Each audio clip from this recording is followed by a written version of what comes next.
Président, je pense qu'il faut féliciter M.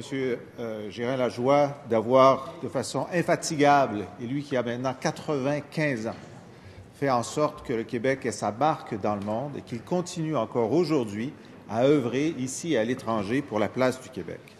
Il faut se souvenir que lorsque M. Gérin-Lajoie a eu l'audace d'affirmer que le Québec était souverain dans les matières internationales sur lesquelles il avait une compétence ici, la réaction fut très dure à Ottawa. Et le ministre de l'époque, M. Paul Martin, le père du futur premier ministre, avait écrit dans une lettre ouverte aux médias « Le Canada ne possède qu'une seule personnalité internationale au sein de la communauté des nations. Le gouvernement fédéral est le seul responsable de la direction des affaires extérieures.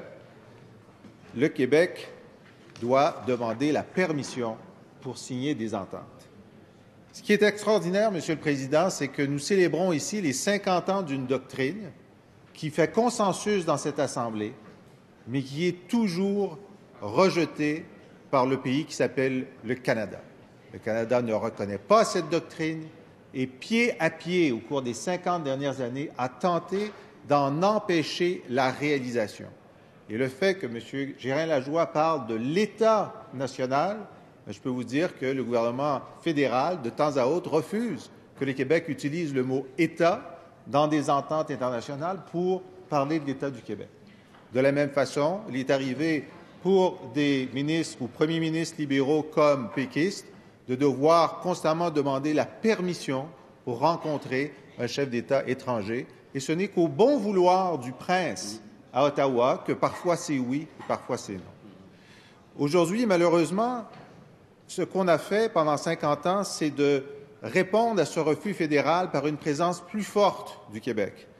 Malheureusement, aujourd'hui, on voit avec ce gouvernement un ratatinement constant de la présence du Québec. Toutes les représentations du Québec à l'étranger, sans exception, verront leurs effectifs réduits par le gouvernement du PLQ d'aujourd'hui. Après avoir fermé Moscou, Taipei, Santiago, il y aura des réductions de place. La représentation à Los Angeles passera de délégation à bureau. Le bureau de Milan va être fermé. Les résidences à l'étranger sont vendues pour faire plaisir au Conseil du Trésor. L'argent ne sera pas réinvesti dans le Québec. Et en terminant, je vous dirai, Monsieur le Président, que le gouvernement libéral ratatine tellement le rayonnement international du Québec depuis qu'il est en poste que je crains qu'il ne nous reste que des célébrations d'anniversaire comme celui du 50e anniversaire de la doctrine Gérin-Lajoie pour parler de l'importance des relations internationales du Québec. Bravo. Merci.